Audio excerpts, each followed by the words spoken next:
Okay sir.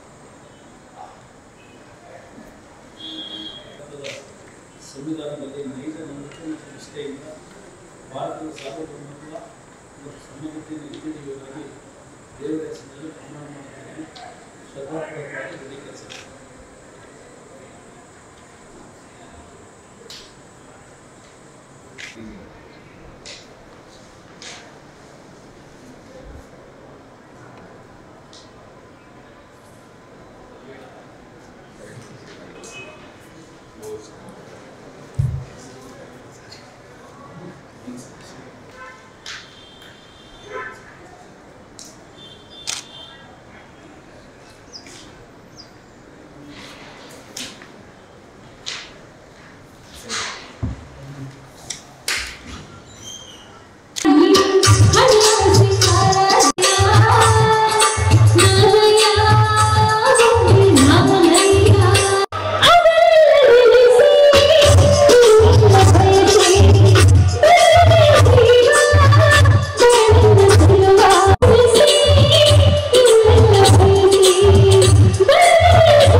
ದಯಮಾಡಿ ಎಲ್ಲರೂ ಕುಳಿತುಕೊಳ್ಬೇಕು. ಹಾಗೆ ನಿಖಿಲ್ ಕುಮಾರಸ್ವಾಮಿ ಅವರು ಮಾತನ್ನ ಮುಂದುವರಿಸಿದ್ದಾರೆ. ತರುವಾಯ ವೇದಿಕೆ ಕಾರ್ಯಕ್ರಮ ಪ್ರಾರಂಭವಾಗುತ್ತೆ. ದಯಮಾಡಿ ಸಹಕರಿಸಬೇಕೆಂದು ದಯಮಾಡಿ. ರೋಡ್ ನಲ್ಲಿ ತುಂಬಾ ಜನ ಇದ್ದಾರೆ. ಅಣ್ಣ ಬಂತು, ಕುಮಾರಣ್ಣವ್ರು ಬಂದಿದ್ದಾರೆ, ಯಡಿಯೂರಪ್ಪ ಸಾಹೇಬರಿದ್ದಾರೆ. ಈ ಕಡೆ ನೆರಳು ಇದೆ, ಬಲಭಾಗ ಕುರ್ಚಿ ಇದೆ, ನೆರಳು ಇದೆ. ನಿಂತ್ಕೊಳ್ಳುವಂತ ಪ್ರಮೇಯ ಬೇಡ. ದಯಮಾಡಿ ಬಲಗಡೆ ಬನ್ನಿ.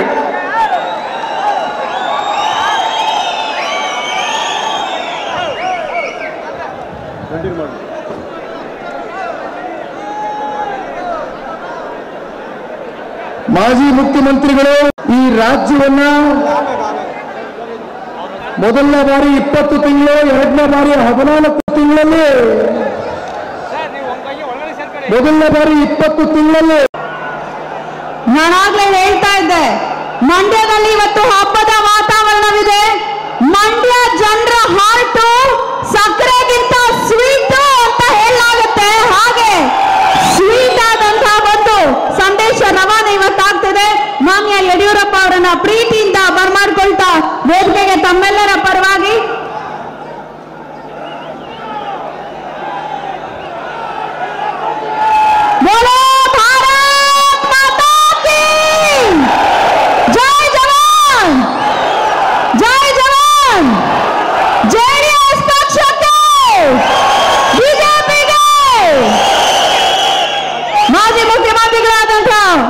ನಮ್ಮೆಲ್ಲರ ನಲ್ಮೆಯ ಪ್ರೀತಿಯ ಕುಮಾರಣ್ಣ ಅವರಿಗೆ ಖಂಡಿತವಾಗ್ಲೂ ನೀವು ಹೆಚ್ಚಿನ ಬಲವನ್ನ ನಾಡಗೀತೆಯ ಜೊತೆಗೆ ರೈತ ಗೀತೆಯನ್ನ ಕೂಡ ನಾವೀಗ ಹಾಡೋಣ. ಇಂಡಿಯಾ ಅನ್ನೋ ಒಂದು ಭಾವ, ಹಾಗಾಗಿ ಕ್ರಾಂತಿಯ ಕಹಳೆ ಮೊಳಗಲಿ ಮತ್ತೊಮ್ಮೆ ಮಂಡ್ಯ ಭಾಗದಲ್ಲಿ ಅಂತ ಹೇಳ್ತಾ ವಿದ್ಯುಕ್ತವಾಗಿ ದೀಪ ಬೆಳಗಿಸುವ ಮುಖೇನ ಕಾರ್ಯಕ್ರಮಕ್ಕೆ ಚಾಲನೆಯನ್ನ ನೀಡ್ತಿದ್ದಾರೆ. ಮಾನ್ಯ ಅತಿಥಿ ಗಣ್ಯರೆಲ್ಲರೂ ಕೂಡ ಒಡಗೂಡಿ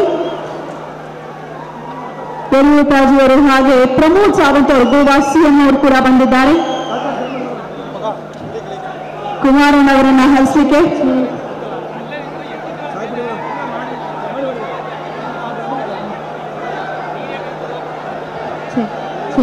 ದಯಮಾಡಿ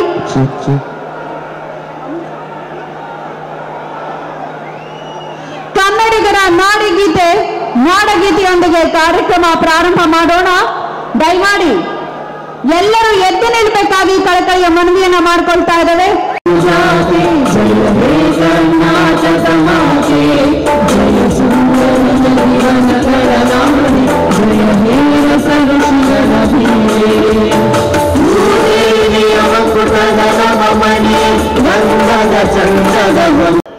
ಈ ನಾಡಿನ ರೈತ ಕಣ್ಮಣಿ, ರೈತರಿಗೋಸ್ಕರ ಪ್ರತಿ ಕ್ಷಣ ಅವರ ಹೃದಯ ಮಿಡಿತಕ್ಕಂಥ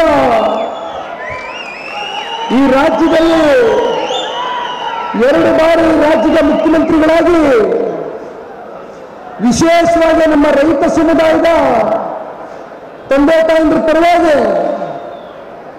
ಅತ್ಯಂತ ಪ್ರಾಮಾಣಿಕತೆಯಿಂದ, ಬದ್ಧತೆಯಿಂದ, ನಿಷ್ಠೆಯಿಂದ ಕಳೆದ 25-30 ವರ್ಷದಿಂದ ಅವರ ಸುದೀರ್ಘವಾದಂಥ ರಾಜಕಾರಣದ ಬದುಕಿನ ಉದ್ದಗಲಕ್ಕೂ ಕೂಡ 6.5 ಕೋಟಿ ಕನ್ನಡಿಗರ ಒಂದು ಸೇವೆ ಮಾಡುವ ಮೂಲಕ ಅತ್ಯಂತ ಸರಳ ಸಜ್ಜನಿಕೆ ಒಂದು ವ್ಯಕ್ತಿತ್ವ ಹೊಂದಿರತಕ್ಕಂಥ ಹೃದಯವಂತ ಅಂತಕ್ಕಂಥ ಒಂದು ಬಿರುದನ್ನ ತಾವೆಲ್ಲ ಏನು ಕೊಟ್ಟಿದ್ದೀರಿ. ಮಾಜಿ ಮುಖ್ಯಮಂತ್ರಿಗಳು, ಪೂಜ್ಯ ತಂದೆಯವರಾಗಿರ್ತಕ್ಕಂಥ ಮಾನ್ಯ ಕುಮಾರಣ್ಣ ಅವರ ನಾಮಪತ್ರ ಸಲ್ಲಿಕೆ ಈಗಾಗಲೇ ಕಾಳಿಕಾಂಬ ದೇಗುಲಕ್ಕೆ ಭೇಟಿ ಕೊಟ್ಟು, ಅರ್ಕೇಶ್ವರ ದೇವಸ್ಥಾನಕ್ಕೆ ಭೇಟಿ ಕೊಟ್ಟು, ಲಕ್ಷ್ಮೀ ನರಸಿಂಹಸ್ವಾಮಿ ದೇವಸ್ಥಾನಕ್ಕೆ ಭೇಟಿ ಕೊಟ್ಟು, ಅದಕ್ಕಿಂತ ಮುಂಚಿತವಾಗಿ ಪಕ್ಷದ ವರಿಷ್ಠರು, ರಾಷ್ಟ್ರಾಧ್ಯಕ್ಷರು, ಮಾಜಿ ಪ್ರಧಾನಮಂತ್ರಿಗಳು ದೇವೇಗೌಡರು ಸಾಹೇಬರು ಹಾಗೂ ನಮ್ಮ ಅಜ್ಜಿಯಾಗಿರ್ತಕ್ಕಂಥ ಚೆನ್ನಮ್ಮನವರ ಮನೆಗೆ ತೆರಳಿ ಬೆಳಿಗ್ಗೆ ಮುಂಜಾನೆ ತಂದೆ ತಾಯಿಯ ಒಂದು ಆಶೀರ್ವಾದವನ್ನು ಪಡೆದು ಇವತ್ತು ಕುಮಾರಣ್ಣ ಅವರು ಡಿಸಿ ಕಚೇರಿಗೆ ಹೋಗಿ ಬೆಳಗ್ಗೆ 11 ಗಂಟೆ 5 ನಿಮಿಷಕ್ಕೆ ಇನ್ನೊಬ್ಬರು ರೈತ ನಾಯಕರು ಮಂಡ್ಯ ಜಿಲ್ಲೆಯ KR ಪೇಟೆಯ ಬ್ಲೂಕುಂಟೆನಲ್ಲಿ ಜನ್ಮವನ್ನು ತಾಳಿರ್ತಕ್ಕಂಥ ಮಾಜಿ ಮುಖ್ಯಮಂತ್ರಿಗಳು, ಹಿರಿಯಕರು, ಮುತ್ಸದ್ದಿಗಳಾಗಿರ್ತಕ್ಕಂಥ BS ಯಡಿಯೂರಪ್ಪಾಜಿಯವರು ಕೂಡ ಅವರ ಜೊತೆಯಲ್ಲಿ ಉಪಸ್ಥಿತರಿದ್ದರು. ಜೊತೆಯಲ್ಲಿ ಗೋವಾ ರಾಜ್ಯದ ಮುಖ್ಯಮಂತ್ರಿಗಳು ಅತ್ಯಂತ ಕ್ರಿಯಾಶೀಲರಾಗಿ ಅವರ ಕೆಲಸವನ್ನ ಕಳೆದ 2 ಟರ್ಮ್ಗಳಿಂದಲೂ ಗೋವಾದಲ್ಲಿ ಇವತ್ತು ಅವರು ಸೇವೆಯನ್ನು ಮಾಡ್ತಾ ಇದ್ದಾರೆ. ಬಹುಶಃ ಕುಮಾರಣ್ಣ ಅವರು ಮಾತನಾಡಬೇಕಾದ್ರೆ ಹೇಳ್ತಾರೆ, ಗೋವಾ ರಾಜ್ಯದ ಮುಖ್ಯಮಂತ್ರಿಗಳು ಪ್ರಮೋದ್ ಸಾವಂತ್ ಜಿ ಅವರು ಕೂಡ ಇವತ್ತು ಕುಮಾರಣ್ಣನ ಒಂದು ರೀತಿ ಕುಟುಂಬದ ಸದಸ್ಯರಾಗಿರ್ತಕ್ಕಂಥದ್ದು. ಬಹುಶಃ ಈ NDA ಒಂದು ಅಲಯನ್ಸ್ಗೆ ಮುಖ್ಯವಾದಂಥ ಒಂದು ಪಾತ್ರವನ್ನು ವಹಿಸಿರ್ತಕ್ಕಂಥದ್ದು ಪ್ರಮೋದ್ ಸಾವಂತ್ ಜಿ ಅವರು ಕೂಡ ಕುಮಾರಣ್ಣನ ಜೊತೆಗೆ DC ಕಚೇರಿಗೆ ತೆರಳಿ ಇವತ್ತು ನಿಮ್ಮೆಲ್ಲರ ಒಂದು ಶುಭ ಹಾರೈಕೆಯೊಂದಿಗೆ, ನಿಮ್ಮೆಲ್ಲರ ಒಂದು ಆಶೀರ್ವಾದದೊಂದಿಗೆ ಇವತ್ತು ಕುಮಾರಣ್ಣ ಅವರು ಮಂಡ್ಯ ಲೋಕಸಭಾ ಕ್ಷೇತ್ರದಿಂದ ಇವತ್ತು ಸ್ಪರ್ಧೆಯನ್ನು ಮಾಡಿರ್ತಕ್ಕಂಥದ್ದು. ತಾವೆಲ್ಲ ತಮ್ಮ ರಾಜ್ಯದ ನಾಯಕರನ್ನ ಕಾಣಲಿಕ್ಕೆ, ಅವರ ನುಡಿಮುತ್ತಿನ ಮಾತುಗಳನ್ನ ಕೇಳಲಿಕ್ಕೆ ಬಹಳ ಉತ್ಸಾಹತೆಯಿಂದ ತಾವೆಲ್ಲ ಸಹಸ್ರಾರು ಸಂಖ್ಯೆಯಲ್ಲಿ 8 ವಿಧಾನಸಭಾ ಕ್ಷೇತ್ರದಿಂದ ತಾವೆಲ್ಲರೂ ಇವತ್ತೇನು ಈ ಒಂದು ಬೇಸಿಗೆಗಾಲದಲ್ಲೂ ಕೂಡ ಯಾವ ಬಿಸಿಲಿಗೂ ಕೂಡ ತಾವು ಲೆಕ್ಕಿಸಿದಿರ. ಇವತ್ತು ನೀವು ಬೆಳೆಸಿರ್ತಕ್ಕಂಥ ಮನೆ ಮಗ ಇವತ್ತು ಕುಮಾರಣ್ಣ ಅವರು 2 ಬಾರಿ ರಾಜ್ಯದ ಮುಖ್ಯಮಂತ್ರಿಗಳಾಗಲಿಕ್ಕೆ ಮಂಡ್ಯ ಜಿಲ್ಲೆಯ ಎಲ್ಲ ಮತದಾರ ತಂದೆ ತಾಯಿಗಳು, ರೈತಾಪಿ ವರ್ಗದ ತಂದೆ ತಾಯಿಗಳು, ಇಲ್ಲಿರ್ತಕ್ಕಂಥ ಎಲ್ಲ ನಮ್ಮ ಮಹಿಳೆಯರುಗಳಿರ್ಬೋದು, ಯುವ ಸಮುದಾಯದ ಎಲ್ಲ ನಮ್ಮ ಅಣ್ಣ ತಮ್ಮಂದರು, ಎಲ್ಲ ನಮ್ಮ ಅಕ್ಕ ತಂಗಿಯರು ಹಲವಾರು ವರ್ಷಗಳಿಂದ ಜನತಾದಳ ಪಕ್ಷವನ್ನ ತಾವೇನು ನಿರಂತರವಾಗಿ ಬೆಂಬಲಿಸ್ಕೊಂಡು ಬಂದಿದ್ದೀರಿ.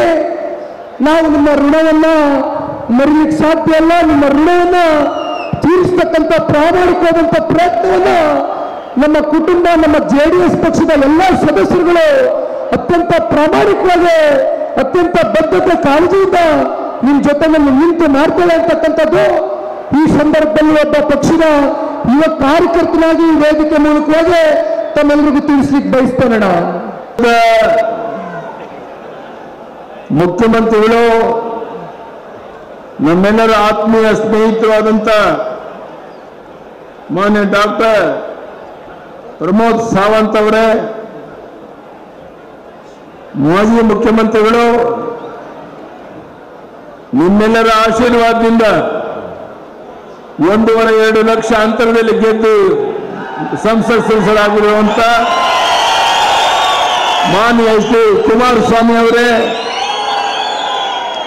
ಮಾಜಿ ಸಚಿವರಾದಂಥ ನಾರಾಯಣಗೌಡ್ರೆ, ಬಂಡೆಪ್ಪ ಕಾಶಂಪೂರ್ ಅವರೇ, ಸಾರಾ ಮಹೇಶ್ ಅವರೇ, ಉಪೇಂದ್ರ ರೆಡ್ಡಿ ಅವರೇ, ಇಂದ್ರೇಶ್ ಅವರೇ, ಡಿ ರಮೇಶ್ ಅವರೇ, MD ಲಕ್ಷ್ಮೀನಾರಾಯಣ ಅವರೇ, ಸುನೀಲ್ ಸುಬ್ರಹ್ಮಣ್ಯ ಅವರೇ, CP ಉಮೇಶ್ ಅವರೇ, ವೇದಿಕೆ ಮೇಲಿರುವಂತ ಉಳಿದೆಲ್ಲ ಮುಖಂಡರೇ, ಸಹಸ್ರ ಸಂಖ್ಯೆಯಲ್ಲಿ ಈ ಉರಿ ಬಿಸಿಲಿನಲ್ಲಿ ಇಲ್ಲಿ ಬಂದು ಸೇರಿರುವಂತ ಆತ್ಮೀಯ ನನ್ನ ಅಣ್ಣ ತಮ್ಮಂದಿರೇ, ತಾಯಂದಿರೇ, ಮಾಧ್ಯಮದ ಸ್ನೇಹಿತರೆ, ನಾನು ತಕ್ಷಣ ಬೆಂಗಳೂರು ಗ್ರಾಮಾಂತರದ ಡಾಕ್ಟರ್ CN ಮಂಜುನಾಥ್ ಅವರೇನೋ ಅಲ್ಲಿ ಲಕ್ಷಾಂತರ ಅಂತರದಲ್ಲಿ ಗೆಲ್ಲೋರಿದ್ದಾರೆ, ಅಲ್ಲಿಗೆ ತಕ್ಷಣ ಹೋಗಬೇಕಾಗಿದೆ. ನಾನು ಕೆಲವೇ ನಿಮಿಷ ಮಾತನಾಡಿ ಇಲ್ಲಿಂದ ಡಾಕ್ಟರ್ CN ಮಂಜುನಾಥ್ ಅವರ ಕ್ಷೇತ್ರಕ್ಕೆ ಹೋಗ್ತಾ ಇದ್ದೇನೆ. ಬಂಧುಗಳೇ, ಇವತ್ತು ಮಾಜಿ ಮುಖ್ಯಮಂತ್ರಿಗಳಾದಂತಹ ಕುಮಾರಸ್ವಾಮಿ ಅವರು ರಾಜ್ಯದ ಯಾವುದೇ ಲೋಕಸಭಾ ಕ್ಷೇತ್ರಕ್ಕೆ ಹೋಗಿ ನಿಂತರೂ ಸಹ ಗೆಲ್ಲಕ್ಕೆ ಸಾಧ್ಯ ಇದೆ.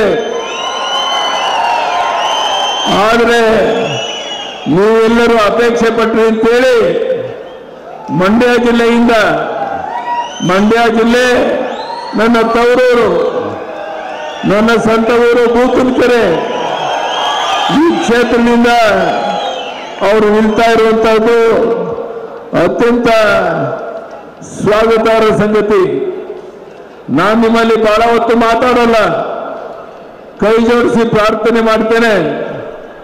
ಸುಮಾರು 70-80 ಜನ ನೀವೇನು ಸೇರಿದ್ದೀರಾ, ನಿಮ್ಮ ಕುಟುಂಬದವರು, ನಿಮ್ಮ ಸ್ನೇಹಿತರು ಓಟ್ ಕೊಟ್ಟರು ಸಾಕು, ಕುಮಾರಸ್ವಾಮಿ ಅವರು 2 ಲಕ್ಷ ಅಂತರದಲ್ಲಿ ಗೆಲ್ತಾರೆ. ಯಡಿಯೂರಪ್ಪನವರೇ, ಆ ಕೆಲಸವನ್ನು ನಾವು ಪ್ರಾಮಾಣಿಕವಾಗಿ ಮಾಡ್ತೇವೆ, ಮನೆ ಮನೆಗೆ ಹೋಗ್ತೇವೆ. ಇನ್ನು ಕೆಲವೇ ದಿವಸ ಚುನಾವಣೆ ಇರುವಂತಹದ್ದು, ನಾವು ಮನೆ ಮನೆಗೆ ಹೋಗಿ ಕುಮಾರಸ್ವಾಮಿಯನ್ನು ಗೆಲ್ಲಿಸ್ತೇವೆ ಅನ್ನೋದನ್ನ ಕೈ ಎತ್ತಿ ನೋಡೋಣ.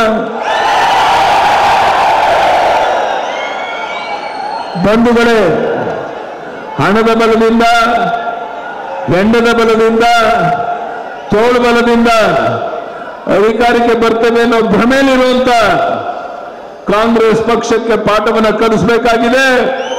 ನಾನು ನಿಮಗೆ ಭರವಸೆಯನ್ನು ಕೊಡ್ತೇನೆ. ಕುಮಾರಸ್ವಾಮಿ ಅವರು ಸೇರಿ, ಡಾಕ್ಟರ್ CN ಮಂಜುನಾಥ್ ಸೇರಿ 28ಕ್ಕೆ 28 ಲೋಕಸಭಾ ಕ್ಷೇತ್ರ ನಾವು ಗೆಲ್ಲೋರಿದ್ದೇವೆ. ಇದನ್ನ ತಡೆಯೋದಕ್ಕೆ ಯಾವ ಶಕ್ತಿಯಿಂದ ಸಾಧ್ಯ ಇಲ್ಲ. ಬಂಧುಗಳೇ, ಇವತ್ತು ನಾನು ಕಿಸಾನ್ ಸನ್ಮಾನ್ ಯೋಜನೆಯನ್ನು ಜಾರಿಗೆ ತಂದು 6,000 ಕೇಂದ್ರ ಸರ್ಕಾರ ಕೊಟ್ಟರೆ 4,000 ರಾಜ್ಯ ಸರ್ಕಾರನ ನಾನು ಕೊಡ್ತಾ ಇದ್ದೆ. ನಾನು ಕೇಳ್ತೇನೆ, ಈ ರಾಜ್ಯದ ಮುಖ್ಯಮಂತ್ರಿಗಳು ಯಾಕೆ 4,000 ಕೊಡೋದನ್ನ ನಿಲ್ಲಿಸಿದ್ರೆ? ಮನೆಯಲ್ಲಿಟ್ಟುವಂತ ಹೆಣ್ಣು ಮಗಳು ಗೌರವದಿಂದ ಸ್ವಾಭಿಮಾನದ ಬಾಳಿ ಬದುಕಬೇಕು ಅಂತ ಹೇಳಿ ಭಾಗ್ಯಲಕ್ಷ್ಮಿ ಯೋಜನೆಯನ್ನು ಜಾರಿಗೆ ತಂದೆ. 15-16 ಕೋಟಿ ಹೆಣ್ಣು ಮಕ್ಕಳಿಗೆ ಸವಲತ್ತಾಗಿದೆ. ಯಾಕೆ ನಿಲ್ಲಿಸಿದ್ರಿ ಹೇಳಿ ಈ ರಾಜ್ಯದ ಮುಖ್ಯಮಂತ್ರಿಗಳು ಕೇಳ್ತೇನೆ. ಬಂಧುಗಳೇ, ಇವತ್ತು ನಾಡಿನ ಉದ್ದಗಲಕ್ಕೆ, ದೇಶದ ಉದ್ದಗಲಕ್ಕೆ ಮೋದಿ ಮೋದಿ ಮೋದಿ ಗಾಳಿ ಬೀಸ್ತಾ ಇದೆ. ಇದನ್ನ ತಡೆಯೋದಕ್ಕೆ ಯಾರಿಂದೂ ಸಾಧ್ಯ ಇಲ್ಲ. ಮಾಜಿ ಪ್ರಧಾನಿ ಮಾನ್ಯ ದೇವೇಗೌಡರು ಈ ವಯಸ್ಸಿನಲ್ಲೂ ಸಹ ರಾಜ್ಯದ ಉದ್ದಗಲಕ್ಕೆ ಪ್ರವಾಸ ಮಾಡ್ತಾ ನಮ್ಮೆಲ್ಲ 28 ಲೋಕಸಭಾ ಕ್ಷೇತ್ರನ ಬರ್ತೇನೆ ಯಡಿಯೂರಪ್ಪನವರನ್ನ ಮಾತನ್ನು ಹೇಳ್ತಾರೆ ಅಂತ ಹೇಳಿದ್ರೆ, ದೇವೇಗೌಡರಿಗೆ ಸಾಧ್ಯ ಆಗೋದು ನಮ್ಮಿಂದ ಸಾಧ್ಯ ಇಲ್ವಾ? ಮಾನ್ಯ ಪ್ರಧಾನಿ ನರೇಂದ್ರ ಮೋದಿ ಅವರು ಕಳೆದ 10 ವರ್ಷದಲ್ಲಿ ಒಂದು ದಿನ ವಿಶ್ರಾಂತಿ ತಗೊಳ್ಳದೇನೆ ಹೋರಾಟ ಮಾಡಿದ್ರು, ಓಡಾಟ ಮಾಡ್ತಾ ಇದ್ದಾರೆ. ನಿಮ್ಮಲ್ಲಿ ನಾನು ಕೈ ಜೋಡಿಸಿ ಏನ್ ಕೇಳೋದು, ನಾಳೆ ಬರುವಂತ ಲೋಕಸಭಾ ಚುನಾವಣೆವರೆಗೆ ನೀವು ನಿಮ್ಮ ಶಕ್ತಿ ಮೀರಿ ನಿಮ್ಮ ಸಮಯವನ್ನು ಕೊಟ್ಟು ಮನೆ ಮನೆಗೆ ಹೋಗಿ ಮತದಾರನ ಭೇಟಿ ಮಾಡಿ ಮತದಾನದಿಂದ ಅವ್ರನ್ನ ಕರ್ಕೊಂಬರಕ್ಕೆ ನೀವು ಕೆಲಸ ಮಾಡಿದ್ರೆ ಕುಮಾರಸ್ವಾಮಿ ಅವರು 2 ಲಕ್ಷಕ್ಕೂ ಹೆಚ್ಚಿನ ಅಂತರದಲ್ಲಿ ಗೆಲ್ಲೋದ್ರಲ್ಲಿ ಯಾವುದೇ ಸಂಶಯ ಇಲ್ಲ.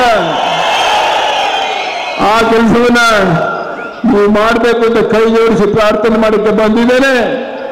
ರಾಜ್ಯದ ಉದ್ದಗಲಕ್ಕೆ ಬಿಜೆಪಿ ಜೆಡಿಎಸ್ ಗಾಳಿ ಬೀಸ್ತಾ ಇದೆ. ಇವತ್ತು ದೇವೇಗೌಡರು ಪ್ರಧಾನಿ ನರೇಂದ್ರ ಮೋದಿ ಅವರ ಬಗ್ಗೆ ಪರಸ್ಪರ ಎಷ್ಟೊಂದು ವಿಶ್ವಾಸ ಇಟ್ಕೊಂಡಿದ್ದಾರೆ ನಿಮ್ಗೆಲ್ಲರಿಗೂ ಗೊತ್ತಿರುವಂತ ಸಂಗತಿ. ಇಂಥ ಒಂದು ವಿಶೇಷವಾದ ಸಂದರ್ಭದಲ್ಲಿ ದೇವೇಗೌಡರು ಹಾಗೂ ಪ್ರಧಾನಿ ನರೇಂದ್ರ ಮೋದಿಯವರ ಗೌರವವನ್ನು ಉಳಿಸಬೇಕು ಅಂತಿದ್ರೆ ಅಷ್ಟಿಷ್ಟು ಸಾಲದು, 2 ಲಕ್ಷಕ್ಕಿಂತ ಹೆಚ್ಚಿನ ಅಂತರದಲ್ಲಿ ಕುಮಾರಸ್ವಾಮಿಯನ್ನು ಗೆಲ್ಲಿಸಿದಾಗ ಮಾತ್ರ ಅದು ಸಾರ್ಥಕ ಆಗುತ್ತೆ ಅಂತ ನಾನು ಭಾವಿಸಿದ್ದೇನೆ. ಇವತ್ತು ಹೇಳಬೇಕಾದಂಥದ್ದು ಬಹಳಷ್ಟು ವಿಷಯ ಇದೆ, ಸಮಯ ಇಲ್ಲ. ನಾನೀಗ ಡಾಕ್ಟರ್ CN ಮಂಜುನಾಥ್ ಅವರು ಬೆಂಗಳೂರು ಗ್ರಾಮಾಂತರದಲ್ಲಿ ಒಂದು 50,000 ಜನರ ಮೆರವಣಿಗೆಯೊಂದಿಗೆ ಹೋಗಿ ತಲುಪ್ತಾ ಇದ್ದಾರೆ. ನಾನು ತಕ್ಷಣ ಅಲ್ಲಿಗೆ ಹೋಗ್ತಾ ಇದ್ದೇನೆ. ಅದಾದ್ಮೇಲೆ ಕುಮಾರಸ್ವಾಮಿ ಅವರು ಅವ್ರ ಭಾಷಣವನ್ನು ಮುಗಿಸಿ ಅವರು ಬರ್ತಾ ಇದ್ದಾರೆ. ನಾನು ಮತ್ತೊಮ್ಮೆ ನನ್ನ ತವರೂರು ಮಂಡ್ಯ 2 ವರ್ಷದ ಮಗು ಸಾತ್ವಿಕ್ 17 ಗಂಟೆ ಕೊಳವೆಗಳಲ್ಲಿ ಇತ್ತು. ಆ ವೈದ್ಯಾಧಿಕಾರಿಗಳು ಎಲ್ಲ ಸಿಬ್ಬಂದಿಗಳು ಸೇರಿ ಆ ಮಗುವನ್ನು ಜೀವಂತ ಹೊರಗಡೆ ತಂದಿದ್ದಾರೆ. ಅದಕ್ಕಾಗಿ ನೀವೆಲ್ಲ ಅಭಿನಂದನೆಯನ್ನು ಸಲ್ಲಿಸಬೇಕು ಅಂತ ಹೇಳ್ಕೊಂಡು ಅಂತಿದ್ದೇನೆ. ನಿಜಕ್ಕೂ ಸಹ ಇದೊಂದು ಪವಾಡ ದೃಶ್ಯವಾದಂತ ಘಟನೆ. ಆ ಮಗು 100 ವರ್ಷ ಕಾಲ ಬದುಕಿ ಒಳ್ಳೆಯ ಒಂದು ಕೆಲಸವನ್ನು ಮಾಡಲಿ ಅಂತೇಳಿ ನೀವೆಲ್ಲರೂ ಆರೈಸಬೇಕು ಅಂತ ನಿಮ್ಮಲ್ಲಿ ಪ್ರಾರ್ಥನೆ ಮಾಡ್ತೇನೆ. ನಮಸ್ಕಾರ, ಧನ್ಯವಾದ.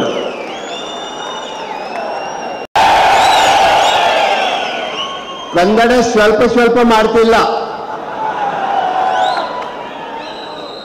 चलो मैं आपसे हिंदी में बात करूंगा। आज की मंड्या की इस सभा में मेरे साथ में हमारे पार्टी के वरिष्ठ नेता एक्स चीफ मिनिस्टर येडियुरप्पा जी और एक्स चीफ मिनिस्टर कुमारस्वामी जी, दोनों नेता यहाँ पे हैं. उनका बहुत बहुत स्वागत करता हूँ. ಮಂಡ್ಯ ಸಭೆಯಲ್ಲಿ ಇಷ್ಟೊಂದು ಜನಸೋಮ, ಈ ಸಭೆಯಲ್ಲಿ ಮಾಜಿ ಮುಖ್ಯಮಂತ್ರಿಗಳು, ಹಿರಿಯರು, ರೈತ ನಾಯಕರಾದ ಸನ್ಮಾನ್ಯ ಯಡಿಯೂರಪ್ಪರು ಹಾಗೂ HD ಕುಮಾರಸ್ವಾಮಿ ಅವರು ಮಾಜಿ ಮುಖ್ಯಮಂತ್ರಿಗಳಾದ ಅವರು ಏನಾದ್ರು ಉಪಸ್ಥಿತಿದ್ದಾರೆ. माननीय मोदी जी ने मुझे गोवा से कर्नाटक में भेजा है. कर्नाटक के 28 सीट मोदी जी को देना है, NDA को देना है. ಮಾನ್ಯ ಪ್ರಧಾನಮಂತ್ರಿಗಳಾದ ಸನ್ಮಾನ್ಯ ಶ್ರೀ ಮೋದಿಜಿಯವರು ಫೋನ್ ಮುಖಾಂತರ ಮಾತಾಡಿ ಗೋವಾ CM ಸಾಹೇಬರಿಗೆ ಕರ್ನಾಟಕ ಹೋಗ್ರಿ 28ಕ್ಕೆ 28 ಗೆಲ್ಲಿಸ್ಕೊಂಡು ಬರ್ಬೇಕಂತ ಜವಾಬ್ದಾರಿ ಕೊಟ್ಟಿದ್ದಾರೆ ಬಂಧುಗಳು. तो फिर मेरे साथ में दोनों हाथ उठा के सभी लोग मोदी जी के लिए घोषणा दे रहे हैं. मेरे साथ में दोनों हाथ उठाओ. ಅವ್ರ ಜೊತೆಗೆ ಎಲ್ಲರೂ 2 ಕೈ ಎತ್ತಿ ಮೋದಿಯವರ ಪರವಾಗಿ ಅನ್ನೋದನ್ನ ಘೋಷಣೆ ಮಾಡಬೇಕು ಎಂಬ ನಿಟ್ಟಿನಲ್ಲಿ ಕೇಳ್ಕೊತಾರ. भारत माता के, ಭಾರತ್ ಮಾತಾ ಕಿ, भारत माता के, वंदे ಮಾತರಂ. फिर एक बार 400 पार, फिर एक बार 400 पार. अब की बार मोदी सरकार, अब की बार. मोदी सरकार. मेरे भाई और बहनों, मैं फिर एक बार मोदी सरकार और अब की बार 400 पार ये कहने के लिए आपके बीच में आया हूं. मेरा बड़े भाई कुमार अन्ना को दिल्ली में मोदी जी के साथ में भेजने के लिए आया हूं. ಅಣ್ಣ ತಮ್ಮಂದ್ರೆ, ಅಕ್ಕ ತಂಗಿಯರೇ, ಇವತ್ತೇನದಲ್ಲ ಅಬ್ ಕಿ ಬಾರ್ 400 ಪಾರ್ ಎಂಬ ಮುಖಾಂತರ ಇವತ್ತು ಸನ್ಮಾನ್ಯ ಕುಮಾರಸ್ವಾಮಿ ಅವರಿಗೆ ದಿಲ್ಲಿ ಕಳಿಸಂತ ಪ್ರಯತ್ನಕ್ಕೆ ಬಂದಿದ್ದೀನಿ ಎಂಬ ನಿಟ್ಟಿನಲ್ಲಿ ಇವತ್ತು ಹೇಳ್ತಾ ಇದ್ದೀನಿ. मोदी जी की सरकार सबके साथ, सबका विकास, सबका विश्वास और सबके प्रयास के साथ चलती है। मोदी जी और सरकार सबके साथ ಎಲ್ಲರ ಜೊತೆಯಲ್ಲಿ सबका विकास, ಎಲ್ಲರದು ಅಭಿವೃದ್ಧಿ, सबका साथ, ಎಲ್ಲರ ಜೊತೆಯಲ್ಲಿ सबका विश्वास, ಎಲ್ಲರೂ ವಿಶ್ವಾಸ ತಗೊಂಡಂತ ಒಂದು ಸರ್ಕಾರ। कांग्रेस की सरकार, यूपीए की सरकार, ये कर्नाटक की सरकार जाति और धर्म के आधार पर चलती है। ये देश के विकास और राज्य के विकास के लिए नहीं चलती है। ಕಾಂಗ್ರೆಸ್ ಸರ್ಕಾರ ಏನು ಇವತ್ತು ಕರ್ನಾಟಕದಲ್ಲಿ ನಡೀತಾ ಇದೆ ಅದು ಜಾತಿ ಮತ್ತು ಧರ್ಮದಲ್ಲಿ ನಡೀತಾ ಇದೆ, ಇದು ಯಾವುದೇ ಒಂದು ಅಭಿವೃದ್ಧಿ ಮೇಲೆ ನಡೀತಾ ಇಲ್ಲ ಅಂತ ಹೇಳಕ್ ಬಯಸ್ತೀನಿ। मोदी जी की सरकार 4 पिलर के ऊपर नारी शक्ति, युवा शक्ति, किसान शक्ति और गरीब कल्याण के खातिर काम करती है। ಮೋದಿ ಸರ್ಕಾರ ಇವತ್ತು 4 ಪಿಲ್ಲರ್ ಮೇಲೆ ನಡೆಯುತ್ತೆ। ಒಂದು ನಾರಿ ಶಕ್ತಿ, ಮಹಿಳೆಯರ ಶಕ್ತಿ, ಒಂದು युवा शक्ति, ಯುವಕರ ಶಕ್ತಿ, ಕಿಸಾನ್ ಶಕ್ತಿ, ಅದು ಇಂಪಾರ್ಟೆಂಟ್ ರೈತರ ಶಕ್ತಿ, 4ನೇದು गरीब कल्याण, ಗರೀಬರ ಒಂದು ಕಲ್ಯಾಣ ಶಕ್ತಿ। आज तक माननीय मोदी जी ने जितने सारे स्कीम निकाले हैं वो सभी नारी, युवा, किसान और गरीब कल्याण के लिए निकाले हैं। ಇವತ್ತಿನವರೆಗೆ ಮಾನ್ಯ ಮೋದಿಜಿಯವರು ಏನು ಸ್ಕೀಮ್ಗಳು ಮಾಡಿದಾರ ಅದು ನಾರಿ, ಯುವಕರು ಮತ್ತು ಕೃಷಿ ಹಾಗೂ गरीब ಕಲ್ಯಾಣ ಇವು 4 ಏನಗಳ ಯೋಜನೆ ಮುಖಾಂತರ ಇವತ್ತು ದೇಶ ಕೊಟ್ಟಿದ್ದಾರೆ ಬಂಧುಗಳೇ। कांग्रेस के सरकार ने जो 50 साल के लिए ये काम नहीं किया वो मोदी जी ने 10 साल में करके दिखाया है। ಕಾಂಗ್ರೆಸ್ ಸರ್ಕಾರ ಏನು ಆಡಳಿತ 50 ವರ್ಷ ಮಾಡಿದೆ, ಅದು ಯಾವ ಕೆಲಸ ಮಾಡಿಲ್ಲ, ಮೋದಿಜಿಯವರು 10 ವರ್ಷದಲ್ಲಿ ಕೆಲಸ ಮಾಡಿದಾರ ಅಂತ ಹೇಳಬೇಕು। मैं चैलेंज करता हूं राहुल गांधी को, जो इंफ्रास्ट्रक्चर और जो स्कीम्स मोदी जी ने निकाले हैं इसके ऊपर बात करने के लिए राहुल गांधी हो या आपका मुख्यमंत्री सिद्धरमैया, इससे मैं चैलेंज करके डिबेट के लिए आने के लिए तैयार हूं। ನಾನು ಮಾನ್ಯ ರಾಹುಲ್ ಗಾಂಧೀಜಿಯವರಿಗೆ ಚಾಲೆಂಜ್ ಮಾಡ್ತೀನಿ, ತಾವು 50 ವರ್ಷದ ಇತಿಹಾಸದಲ್ಲಿ ತಮ್ಮ ಸರ್ಕಾರ ಮುಖಾಂತರ ಯಾವ ಅಭಿವೃದ್ಧಿ ಮಾಡಿದ್ರಿ ತಾವು ಹೇಳಿ, ನಾನು ಸನ್ಮಾನ್ಯ ಮೋದಿಜಿಯವರ ಅಭಿವೃದ್ಧಿ ಪರವಾಗಿ ನಾನು ನಿಂತಿರ್ತೀನಿ, ನೀವು ಮತ್ತು ಮಾನ್ಯ ಮುಖ್ಯಮಂತ್ರಿಗಳು ಚಾಲೆಂಜ್ ಸ್ವೀಕಾರ ಮಾಡ್ತೀರಾ ಎಂಬ ಒಂದು ಪ್ರಶ್ನೆ ನಾನು ಹಾಕ್ತೀನಿ। सिद्धरमैया ने मुझे बताने दो उनकी एक भी स्कीम है क्या? माननीय प्रधानमंत्री नरेंद्र मोदी जी प्रधानमंत्री आवास योजना हो, उज्ज्वला योजना हो, बीमा योजना हो, शौचालय योजना हो, हर एक के लिए योजना निकालने का काम मोदी जी ने किया है। ಸನ್ಮಾನ್ಯ ಸಿದ್ದರಾಮಯ್ಯ ಸರ್ಕಾರದಲ್ಲಿ ಯಾವುದೇ ಮೋದಿಜಿಯವರು ಕೊಟ್ಟಂತ ಕಾರ್ಯಕ್ರಮ ಉಜ್ವಲ ಇರಬಹುದು, ಗರೀಬ್ ಕಲ್ಯಾಣ ಇರಬಹುದು, ಮತ್ತೆ ಭೀಮಾ ಯೋಜನೆ ಇರಬಹುದು, ಇವು ಯಾವುದರ ಒಂದು ಇದರಲ್ಲಿ ಇವ್ರು ಯಾವುದು ಕೊಟ್ಟಿಲ್ಲ ಅಂತ ನಾನು ಹೇಳಕ್ ಬಯಸ್ತೀನಿ। राहुल जी के कांग्रेस के यूपीए के कार्यकाल में एक भी स्कीम नहीं निकाली है। मैं कहूं तो clean India, startup India, make in India, stand up India, मुद्रा लोन, इस तरह के ढेर सारे स्कीम युवाओं के लिए और महिलाओं के लिए निकाले किसी ने तो माननीय मोदी जी ने निकाले हैं। ರಾಹುಲ್ ಗಾಂಧೀಜಿಯವರು ತಮ್ಮ ಯುಪಿಎ ಕಾಲದಲ್ಲಿ ಯಾವುದೇ ಒಂದು ಜನರಿಗೆ ಅನುಕೂಲ ಆಗಂತ ಸ್ಕೀಮ್ ತಂದಿಲ್ಲ, ಆದ್ರೆ ಮೋದಿಜಿಯವರು ಕ್ಲೀನ್ ಇಂಡಿಯಾ, ಸ್ಟಾರ್ಟ್ಅಪ್ ಇಂಡಿಯಾ ಬಹಳಷ್ಟು ಯೋಜನೆಗಳನ್ನ ಮೋದಿಜಿಯವರ ಕಾಲದಲ್ಲಿ 10 ವರ್ಷದಲ್ಲಿ ತಂದಿದ್ದಾರೆ ಬಂಧುಗಳೇ। उनके कार्यकाल में 100 रुपए देश से भेजते थे, लोगों को 15 रुपए मिलते थे। मोदी जी के कार्यकाल में डायरेक्ट बेनिफिट ट्रांसफर 2000 रुपए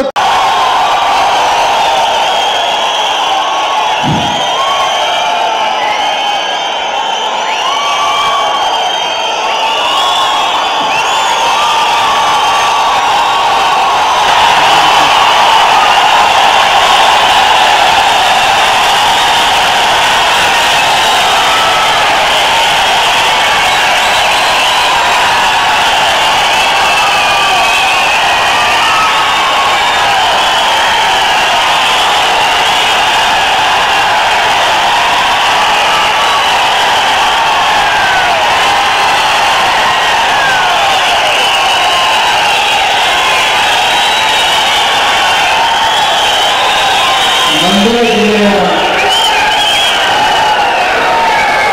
ಎಲ್ಲ ನನ್ನ ಆತ್ಮೀಯ ತಂದೆ ತಾಯಂದಿರು, ಯುವಕ ಸ್ನೇಹಿತರ ಹಾಗೂ ಭಾರತೀಯ ಜನತಾ ಪಾರ್ಟಿ ಹಾಗೂ ಜಾತ್ಯತೀತ ಜನತಾ ದಳದ ಒಂದು ಮೈತ್ರಿಯ ಒಂದು ಒಡಂಬಡಿಕೆಯಲ್ಲಿ ಎರಡು ಪಕ್ಷಗಳ ಕಾರ್ಯಕರ್ತರು ಹಾಗೂ ಎರಡು ಪಕ್ಷಗಳ ಮುಖಂಡರುಗಳ ಆದೇಶದ ಮೇರೆಗೆ ಇವತ್ತಿನ ದಿನ ಮಂಡ್ಯ ಲೋಕಸಭೆಯ ಚುನಾವಣೆಗೆ ರಾಜ್ಯದ ಮಾಜಿ ಮುಖ್ಯಮಂತ್ರಿಗಳಾಗಿರ್ತಕ್ಕಂಥ ಹಿರಿಯರು ಆಗಿರ್ತಕ್ಕಂಥ ನಾನು ಮತ್ತು ಅವರು ಜೊತೆಗೂಡಿ 2006ರಲ್ಲಿ ಅತ್ಯಂತ ಉತ್ತಮವಾದಂಥ ಆಡಳಿತವನ್ನು ಕೊಟ್ಟರು ಅಂತಕ್ಕಂಥದ್ದು ರಾಜ್ಯದ ಉದ್ದಗಲಕ್ಕೂ ಇವತ್ತು ಸಹ ನೆನಪಿಸ್ಕೊಳ್ತಕ್ಕಂಥ ಅವತ್ತಿನ ದಿನಗಳೇನಿದೆ, ಈ ಒಂದು ನಾಮಪತ್ರ ಸಲ್ಲಿಕೆಗೆ ಹಿರಿಯರಾದಂಥ ಯಡಿಯೂರಪ್ಪ ಅವರು ನಾನೇ ಬರಬೇಕು ಅಂತ ಹೇಳಿ ಇವತ್ತಿನ ಕಾರ್ಯಕ್ರಮದಲ್ಲಿ ಭಾಗವಹಿಸಿದ್ರು. ಅದೇ ರೀತಿಯಲ್ಲಿ ಪಕ್ಕದ ಗೋವಾ ರಾಜ್ಯದ ಮುಖ್ಯಮಂತ್ರಿಗಳಾಗಿರ್ತಕ್ಕಂಥ ಪ್ರಮೋದ್ ಸಾವಂತ್ ಅವರಿಗೂ ನನಗೂ ಇತ್ತೀಚೆಗೆ ಒಂದು ಅವಿನಾಭಾವ ಸಂಬಂಧಗಳನ್ನು ಬೆಳೆದಿದೆ. ಭಾರತೀಯ ಜನತಾ ಪಕ್ಷ ಮತ್ತು ಜನತಾದಳಗಳು ಮೈತ್ರಿ ಆಗಬೇಕು ಅಂತಕ್ಕಂಥ ಹಿನ್ನೆಲೆಯಲ್ಲಿ ಅವರ ಪಾತ್ರ ಬಹಳ ದೊಡ್ಡದಿದೆ. ನನಗೆ ಅವರು ಕೇಂದ್ರದ ಬಿಜೆಪಿ ಹೈಕಮಾಂಡ್ ಅವರು ನಿಮ್ಮನ್ನ ಭೇಟಿ ಮಾಡಬೇಕು ಅಂತ ಅಪೇಕ್ಷೆ ಪಟ್ಟಿದ್ದಾರೆ ಅಂತ ಹೇಳಿ ನನಗೆ ಆಹ್ವಾನ ಕೊಟ್ಟು ದೆಹಲಿಗೆ ಕರ್ಕೊಂಡೋದಂಥದ್ದೇನಿದೆ, ಈ ಒಂದು ಮೈತ್ರಿಯ ಒಡಂಬಡಿಕೆಗೆ ಗೋವಾದ ಮುಖ್ಯಮಂತ್ರಿಗಳ ಪಾತ್ರ ಬಹಳ ದೊಡ್ಡದಿದೆ. ಇವತ್ತಿನ ನಾಮಪತ್ರ ಸಲ್ಲಿಕೆಗೆ ಅವರು ಸಹ ಮಂಡ್ಯ ನಗರದ ಜನತೆಯನ್ನ, ಮಂಡ್ಯ ಜಿಲ್ಲೆಯ ಜನತೆಯನ್ನ ನಾನು ನೋಡ್ತಕ್ಕಂಥದ್ದು ಅಷ್ಟೇ ಅಲ್ಲ, ಅವರೆಲ್ಲರ ಆಶೀರ್ವಾದವನ್ನು ಪಡಿಬೇಕು ಅಂತ ಹೇಳಿ ಇವತ್ತು ಅವರೇ ಅಪೇಕ್ಷೆ ಪಟ್ಟು ಈ ಒಂದು ಕಾರ್ಯಕ್ರಮದಲ್ಲಿ ಭಾಗವಹಿಸಿದ್ದಾರೆ. ವೇದಿಕೆ ಮೇಲೆ ಮಾಜಿ ಶಾಸಕರು, ಮಾಜಿ ಮಂತ್ರಿಗಳಾಗಿರ್ತಕ್ಕಂಥ ತಮ್ಮಣ್ಣ ಅವರಿದ್ದಾರೆ, ಪುಟ್ಟರಾಜಣ್ಣ ಇದ್ದಾರೆ, ಮಾಜಿ ಶಾಸಕರುಗಳಾಗಿರ್ತಕ್ಕಂಥ ರವೀಂದ್ರ ಶ್ರೀಕಂಠಯ್ಯ, ಅಲ್ಲಿಂದ ಡಾಕ್ಟರ್ ಅನ್ನದಾನಿ, ಸುರೇಶ್ ಗೌಡ್ರು, ಹೀಗೆ ಎಲ್ಲ ನಮ್ಮ ಪಕ್ಷದ ರಾಮಚಂದ್ರ ಅವರು ಕಳೆದ ಚುನಾವಣೆಯಲ್ಲಿ ಅತ್ಯಂತ ಕಡಿಮೆ ಮತದಾನದಲ್ಲಿ ಕೇವಲ 1,500 ಮತದಲ್ಲಿ ಪರಾಜಿತರಿದ್ದಾರೆ ರಾಮಚಂದ್ರ ಅವರು.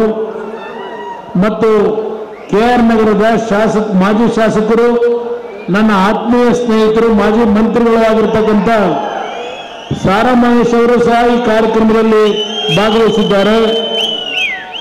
ರಮೇಶ್ ಅವರು ಜಿಲ್ಲಾ ಘಟಕದ ಅಧ್ಯಕ್ಷರು ಅವರೂ ಇದ್ದಾರೆ. ಬಿಜೆಪಿ ಪಕ್ಷದ ನನ್ನ ಆತ್ಮೀಯ ಸ್ನೇಹಿತರುಗಳಾಗಿರ್ತಕ್ಕಂಥ ಮಾಜಿ ಮಂತ್ರಿಗಳು ನಾರಾಯಣಗೌಡರು, ನಮ್ಮ ಅಶೋಕ್ ಜಯರಾಮ್ ಅವರು, ಜಯರಾಮಣ್ಣ ಅವರ ಪುತ್ರ ಅಶೋಕ್ ಜಯರಾಮ್ ಅವರು,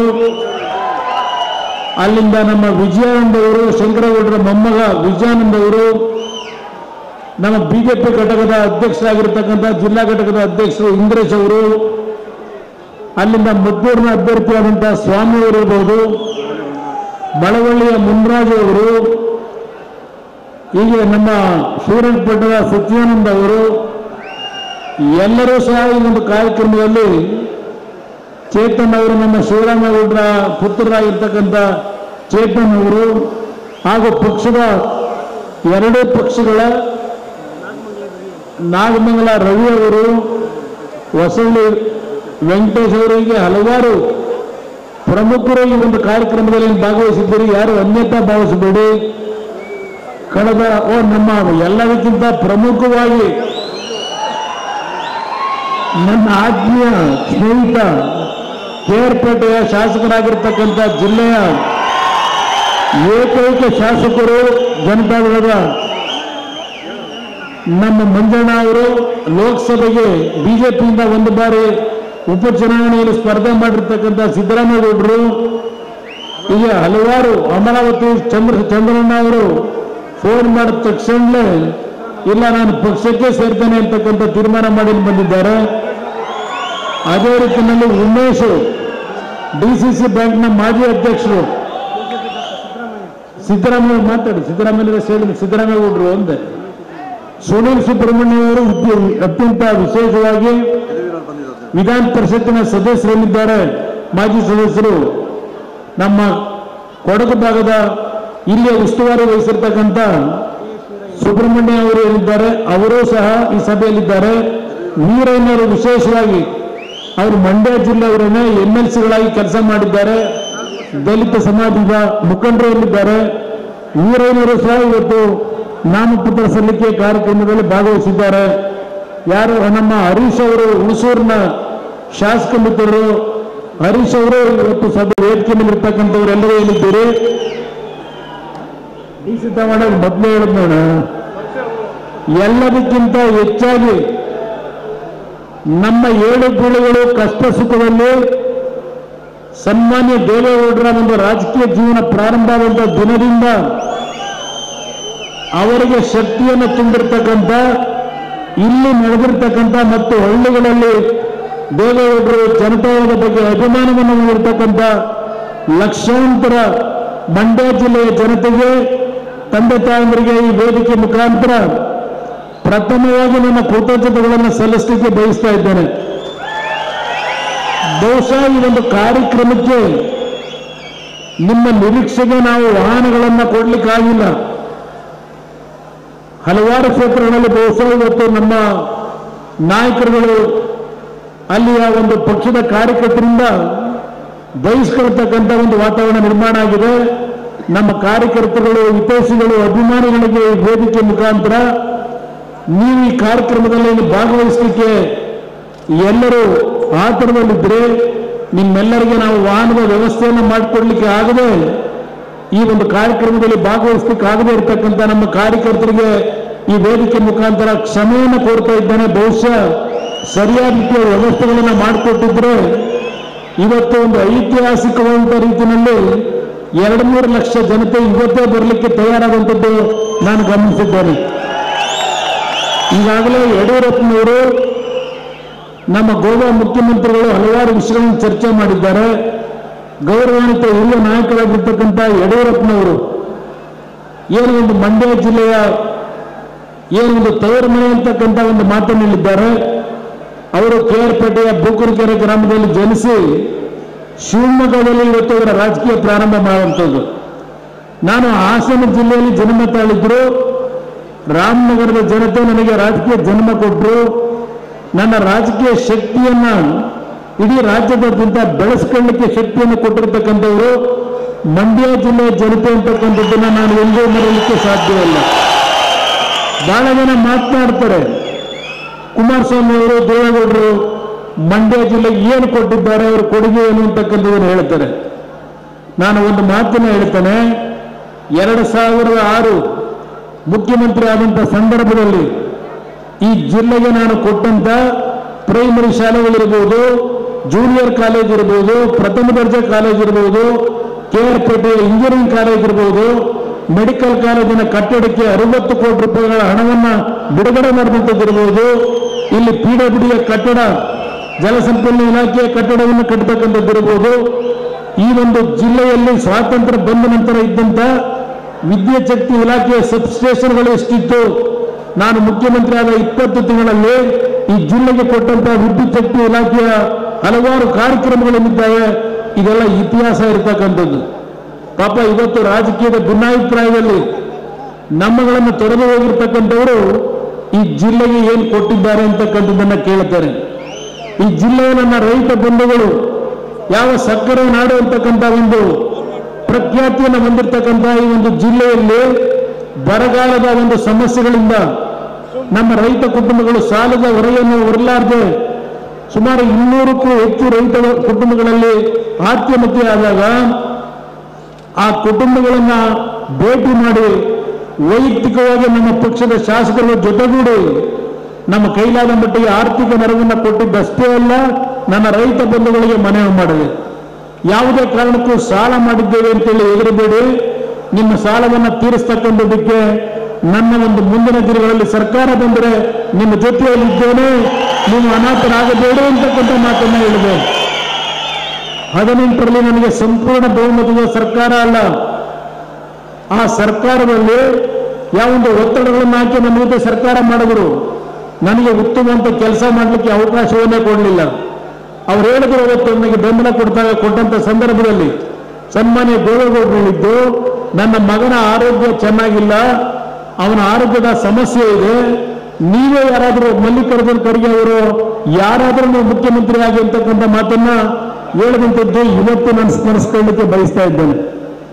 ಅವತ್ತು ಕೇಂದ್ರದ ಕಾಂಗ್ರೆಸ್ ನಾಯಕರು ನನ್ನ ಮೇಲೆ ಒತ್ತಡ ಹಾಕಿ ಅವತ್ತು ಮುಖ್ಯಮಂತ್ರಿ ಮಾಡಿದಂಥದ್ದೇನಿದೆ, ನಾನು ರೈತರ ಸಾಲವನ್ನು ಮನ್ನಾ ಮಾಡತಕ್ಕಂಥ ಒಂದು ಸವಾಲು ನನ್ನ ಮುಂದೆ ಇತ್ತು. ನನ್ನ ಜನತೆಗೆ ಮಾತು ಕೊಟ್ಟಿದ್ದೆ.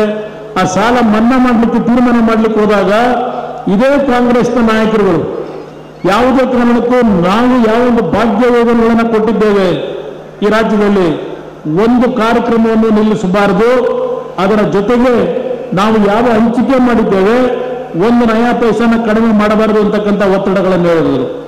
ನಾನಾಗ ಒಂದು ಕಾಂಗ್ರೆಸ್ ನಾಯಕರಿಗೆ ಒಂದು ಮಾತು ಹೇಳಿದೆ, ನಾನು ನನ್ನ ರೈತರಿಗೆ ಮಾತು ಕೊಟ್ಟಿದ್ದೇನೆ, ಸಾಲ ಮನ್ನಾ ಮಾಡ್ತಕ್ಕಂಥದ್ದಕ್ಕೆ ನೀವು ನನಗೆ ಅಡಚಣೆ ಮಾಡಬೇಡಿ, ನಿಮ್ಮ ಎಲ್ಲಾ ಕಾರ್ಯಕ್ರಮಗಳನ್ನ ಮುಂದುವರಿಸ್ತೀನಿ, ನನ್ನ ರೈತರಿಗೆ ಕೊಟ್ಟು ಮಾತು ಉಳಿಸ್ಕೊತೀನಿ ಅಂತಕ್ಕಂಥ ಮಾತನ್ನ ಹೇಳಿ ಅವತ್ತಿನ ದಿನ 25,000 ಕೋಟಿ ರೂಪಾಯಿಗಳನ್ನ ರೈತರ ಸಾಲ ಮನ್ನಾಗೆ ಕೊಟ್ಟಂತದ್ದೇನಿದೆ, ಮಂಡ್ಯ ಜಿಲ್ಲೆಗೆ ಕುಮಾರಸ್ವಾಮಿ ಕೊಡುಗೆ ಏನಂತಕ್ಕಂಥದನ್ನ ಈ ಕಾಂಗ್ರೆಸ್ ನಾಯಕರೇನು ಕೇಳ್ತಾ ಇದ್ದಾರೆ. ಸುಮಾರು 750 ಕೋಟಿ ರೂಪಾಯಿಗಳು ನನ್ನ ರೈತರು ಸಾಲ ಏನು ಮಾಡಿದ್ದೀರಿ ನಿಮ್ಮ ಮನೆಯ ಬಾಗಿಲಿಗೆ ನಿಮ್ಮ ಅಕೌಂಟ್ಗಳಿಗೆ ತಂದು ಕೊಟ್ಟಂಥದ್ದನ್ನ ಇವತ್ತು ನಾನು ಸ್ಮರಿಸಿಕೊಳ್ಳಲಿಕ್ಕೆ ಬಯಸ್ತಾ ಇದ್ದೇನೆ. ನನ್ನ ಕರ್ತವ್ಯ, ನನ್ನ ಜನತೆ, ನನ್ನ ರೈತರು ಸಂಕಷ್ಟದಲ್ಲೇನಿದ್ರು ಇವತ್ತು ಈ ರಾಜ್ಯದಲ್ಲಿ ಅವರ ಪರವಾಗಿ ಅವತ್ತಿದ್ದಂಥ 14 ತಿಂಗಳ ಅವಧಿಯಲ್ಲಿ ಕಾರ್ಯಕ್ರಮ ಏನು ಕೊಟ್ಟೆ. ಇವತ್ತು ಸಿದ್ದರಾಮಯ್ಯನವರ ಸರ್ಕಾರದಲ್ಲಿ, ಕಾಂಗ್ರೆಸ್ ಸರ್ಕಾರದಲ್ಲಿ ನರೇಂದ್ರ ಮೋದಿ ಅವರನ್ನ ಪ್ರತಿನಿತ್ಯ ಕೇಳ್ತಾ ಇದ್ದಾರೆ, ನಮ್ಮ ತೆರಿಗೆ, ನಮ್ಮ ಹಕ್ಕು, ನಮ್ಮ ಹಣವನ್ನು ಯಾಕೆ ಕೊಡ್ತಾ ಇಲ್ಲ ಅಂತ ಪ್ರಶ್ನೆ ಮಾಡ್ತಾ ಇದ್ದಾರೆ. ನಾನು ಅವತ್ತು ನನ್ನ ರೈತರು ಸಾಲ ಮನ್ನಾ ಮಾಡತಕ್ಕಂಥ ನಿರ್ಧಾರ ಮಾಡಿ 25,000 ಕೋಟಿ ಹಣವನ್ನು ಬಿಡುಗಡೆ ಮಾಡಿದಾಗ ಕೇಂದ್ರ ಸರ್ಕಾರದ ಮುಂದೆ ನಾನು ಭಿಕ್ಷೆ ಬೇಡಲಿಲ್ಲ, ಇಲ್ಲ ಕೈ ನೀಡಲಿಲ್ಲ ಅವರ ಮುಂದೆ. ನಮ್ಮ ರಾಜ್ಯದ ಜನತೆ ನೀವು ಕಟ್ಟತಕ್ಕಂಥ ನಿಮ್ಮ ತೆರಿಗೆ ಹಣ, ನಿಮ್ಮ ಹಣವನ್ನು ನಿಮಗೆ ಕೊಡ್ತಾ ಆಗಿರ್ತಕ್ಕಂಥ ನೀರಾವರಿಯ ಯೋಜನೆಗಳಲ್ಲಿ ಅನ್ಯಾಯ ಸ್ವಾತಂತ್ರ್ಯ ಪೂರ್ವದಿಂದ ನಮ್ಮ ಈ ಭಾಗದ ಜನತೆ ಹೋರಾಟ ಮಾಡ್ತಾ ಇದ್ದೀರಿ. ಇವತ್ತು ಬಹುಶಃ ಆರಂಗಿ ಜಲಾಶಯ ಮತ್ತು ಹೇಮಾವತಿ ಜಲಾಶಯ 1962 ನಮ್ಮ ಈಗಿನ ಯುವಕರಿಗೆ ಮನವಿ ಮಾಡ್ತೇನೆ. ಅವತ್ತು ದೇವೇಗೌಡರು ಪ್ರಥಮ ಬಾರಿಗೆ ಯಾವ ಒಂದು ವಿಧಾನಸಭೆಗೆ ಪ್ರವೇಶ ಮಾಡ್ತಾರೆ, ತಮಿಳುನಾಡಿನ ಅಲ್ಲಿಯ ನಮ್ಮ ನಾಡಿಗೆ ಯಾವ ಒಂದು ಅನ್ಯಾಯ ಮಾಡ್ತಾ ಇದ್ದಾರೆ ಅದರ ವಿರುದ್ಧ ಧ್ವನಿ ಎತ್ತಿ ದೇವೇಗೌಡರು ಒಂದು ಖಾಸಗಿ ನಿರ್ಣಯವನ್ನು ಮಂಡನೆ ಮಾಡಿ ನೀರಾವರಿ ಯೋಜನೆಗಳಿಗೆ ಚಾಲನೆ ಕೊಡ್ತಕ್ಕಂಥ ಧ್ವನಿಯಾಗಿ ಏನು ಕೆಲಸ ಮಾಡಿದ್ರು. ಹೇಮಾವತಿ ಜಲಾಶಯ ನಿರ್ಮಾಣ ಆಯಿತು. ಹೇಮಾವತಿ ಜಲಾಶಯ ನಿರ್ಮಾಣ ಆಗಿದ್ರಿಂದ ಇಲ್ಲಿ ಬಂದಿರತಕ್ಕಂಥ ನನ್ನ KR ಪೇಟೆಯ ತಂದೆ ತಾಯಂದಿರು, ಅಲ್ಲಿಂದ ನಮ್ಮ ಪಾಂಡವಪುರ ಭಾಗದ ತಂದೆ ತಾಯಂದಿರು, ನಾಗಮಂಗಲ ಭಾಗದ ತಂದೆ ತಾಯಂದಿರಿಗೆ ದೇವೇಗೌಡರು ನೀರಾವರಿಯ ಕೊಡುಗೆ ಕೊಟ್ಟಿಲ್ವಾ?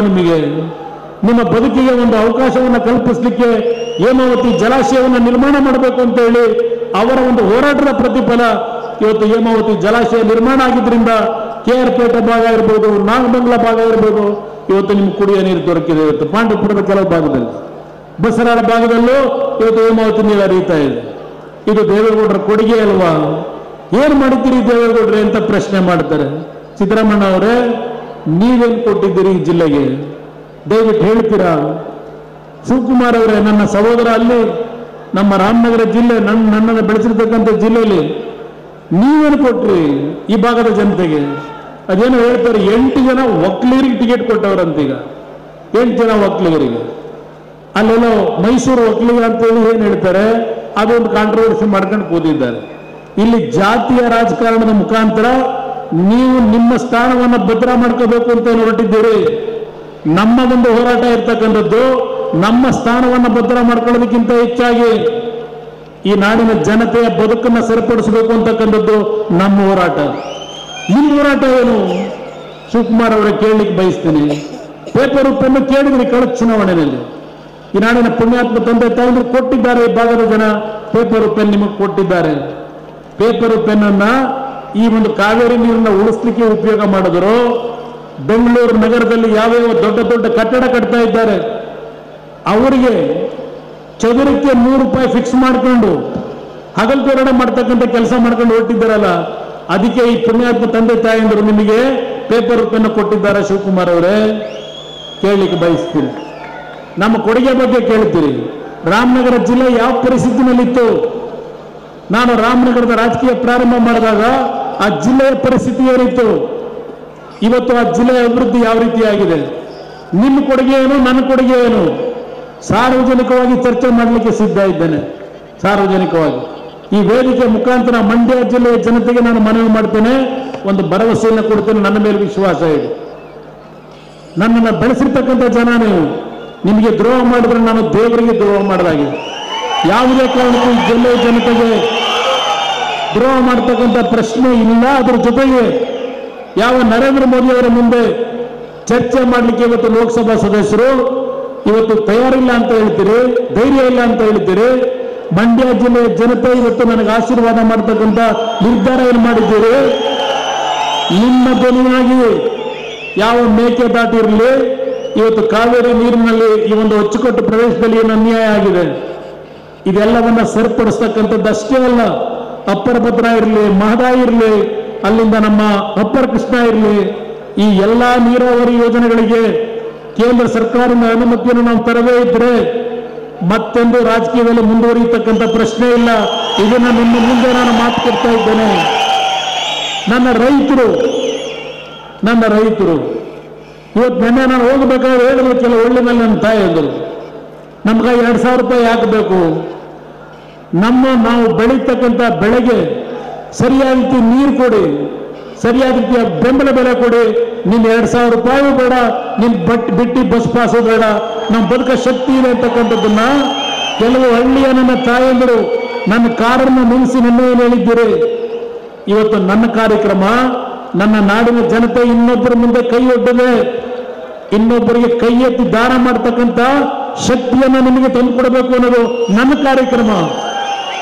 ಯಾವ ಒಂದು ಪಂಚರತ್ನ ಯೋಜನೆಗಳನ್ನ ಈ ನಾಡಲ್ಲಿ ತರಲಿಕ್ಕೆ ಒಂದು ಅವಕಾಶವನ್ನ ಕೇಳಿದೆ ನಾನು. ಇನ್ನೂ ಈ ನಾಡಿನ ಜನತೆ ಸಂಪೂರ್ಣವಾಗಿ ಬೆಂಬಲ ಕೊಟ್ಟಿಲ್ಲ. ಇವತ್ತು ಬಿಜೆಪಿ ಜೊತೆ ನಾನು ಮೈತ್ರಿಯ ಒಂದು ಸಂಬಂಧ ಬೆಳೆಸಿರ್ತಕ್ಕಂಥದ್ದು ಕೇಂದ್ರದಲ್ಲಿ ಇವತ್ತು ನರೇಂದ್ರ ಮೋದಿ ಅವರ ಶಕ್ತಿ ಏನಿದೆ. ಇಡೀ ದೇಶದ ಜನತೆ ನರೇಂದ್ರ ಮೋದಿ ಅವರು ಇವತ್ತು ಪ್ರಧಾನಮಂತ್ರಿ ಆಗ್ತಾರೆ ಅಂತಕ್ಕಂಥ ಕೂಗನ್ನ ಏನು ಹೇಳ್ತಾ ಇದ್ದೀರಿ. ಇವತ್ತು ನರೇಂದ್ರ ಮೋದಿ ಅವರು ಪ್ರಧಾನಮಂತ್ರಿ ಆಗ್ತಕ್ಕಂಥದ್ದು ನಿಶ್ಚಯ ಅಂತಕ್ಕಂಥದ್ದು ಏನಿದೆ. ಈ ಸಂದರ್ಭದಲ್ಲಿ ನನ್ನ ನಾಡಿನ ರೈತರಿಗೆ ನೀವು ಬೆಳೀತಕ್ಕಂಥ ಬೆಳೆಯ ಸಂರಕ್ಷಣೆ, ನೀವು ಬೆಳೀತಕ್ಕಂಥ ಬೆಳೆಗೆ ಸರಿಯಾದ ಬೆಲೆ ದೊರಕತಕ್ಕಂಥ ನಿಟ್ಟಿನಲ್ಲಿ ನಿಮ್ಮ ಧ್ವನಿಯಾಗಿ ದೇವೇಗೌಡರ ಅವರ ಒಂದು ಸಲಹೆಗಳ ಮೇರೆಗೆ ನಿಮ್ಮ ಧ್ವನಿಯಾಗಿ ಈ ರಾಜ್ಯದ 28 ಲೋಕಸಭಾ ಸದಸ್ಯರನ್ನ ಜೊತೆಗೂಡಿ ಇವತ್ತು ನಮ್ಮ ರಾಜ್ಯಕ್ಕೆ ಆದಂಥ ಅನ್ಯಾಯವನ್ನು ಸರಿಪಡಿಸಲಿಕ್ಕೆ ನಿಮ್ಮ ಜೊತೆಯಲ್ಲಿ ಇವತ್ತು ನಾನು ಧ್ವನಿಯಾಗಿ ಕೆಲಸ ಮಾಡ್ತೇನೆ. ನನ್ನ ಮೇಲೆ ವಿಶ್ವಾಸ ಇಡಿ. ನಾನು ಯಾವುದೇ ರೀತಿಯಲ್ಲಿ ದೊಡ್ಡ ಶಿಕ್ಷಣ ಸಂಸ್ಥೆಗಳನ್ನು ಕಟ್ಟಿಲ್ಲ, ದೊಡ್ಡ ಕೈಗಾರಿಕೆಗಳನ್ನು ನಾನು ನಿರ್ಮಾಣ ಮಾಡಿಲ್ಲ, ಇಲ್ಲ ದೊಡ್ಡ ಕಟ್ಟಡಗಳನ್ನು ಕಟ್ಟಿ ಬಾಡಿಗೆ ತಗೋತಾ ಇಲ್ಲ. ನಾನು ರಾಜಕಾರಣಕ್ಕೆ ಬರೋದಕ್ಕಿಂತ ಮುಂಚೆ ನಮ್ಮ ಮೈಸೂರಿನ ಚೆನ್ನಾಂಬಿಕಾ ಹಂಚಿಕೆ ಸಂಸ್ಥೆ ಆ ನಜರ್ಬಾದ್ ರೋಡ್ನಲ್ಲಿ ನನ್ನ ವಿದ್ಯಾಭ್ಯಾಸ ಮುಗಿಸಿದ ನಂತರ ಅಲ್ಲೇನೋ ಒಂದು ಚಿತ್ರರಂಗದಲ್ಲಿ ಹಂಚಿಕೆದಾರನಾಗಿ ಕೆಲಸ ಮಾಡಿದ್ದೇನೆ. ಅಲ್ಲಿ ಸಂಪಾದನೆ ಮಾಡಿದಂಥ ಹಣದಲ್ಲಿ ಕೇತಗನಹಳ್ಳಿ ಗ್ರಾಮದಲ್ಲಿ ಒಂದು 45 ಎಕರೆ ಭೂಮಿ 83ನೇ ಇಸ್ವಿನಲ್ಲಿ ನಾನು ಕೊಂಡುಕೊಂಡಂಥದ್ದು. ಅದು ಹೊರತುಪಡಿಸಿ ನಾನು ಮತ್ಯಾವುದೇ ರೀತಿಯ ಮುಖ್ಯಮಂತ್ರಿಯಾಗಿ ಜನಗಳ ಹಣವನ್ನು ಲೂಟಿ ಮಾಡಲಿಲ್ಲ, ದೋಚಲಿಲ್ಲ. ನಾನು ಪ್ರಾಮಾಣಿಕವಾಗಿ ಕೆಲಸ ಮಾಡಿದ್ದೇನೆ. ಅದಕ್ಕೋಸ್ಕರಲೇ ಯಾವುದೇ ವಿಷಯಗಳನ್ನು ಧೈರ್ಯವಾಗಿ ಇವತ್ತು ಮಾತಾಡ್ತಕ್ಕಂಥ ಒಂದು ಶಕ್ತಿಯನ್ನು ನಾನು ಉಳಿಸ್ಕೊಂಡಿದ್ರೆ ರಾಜ್ಯದ ಮುಖ್ಯಮಂತ್ರಿಯಾಗಿ ಹಣ ದರೋಡೆ ಮಾಡಲಿಲ್ಲ. ರಾಜ್ಯದ ಜನತೆ ನಮ್ಮ ಯೂಟ್ಯೂಬ್ ಚಾನೆಲ್ನ ಸಬ್ಸ್ಕ್ರೈಬ್ ಆಗಿ, ಲೈಕ್ ಮಾಡಿ, ಪಕ್ಕದಲ್ಲಿ ಕಾಣಿಸೋ ಬೆಲ್ ಐಕನ್ನ ಕ್ಲಿಕ್ ಮಾಡಿ.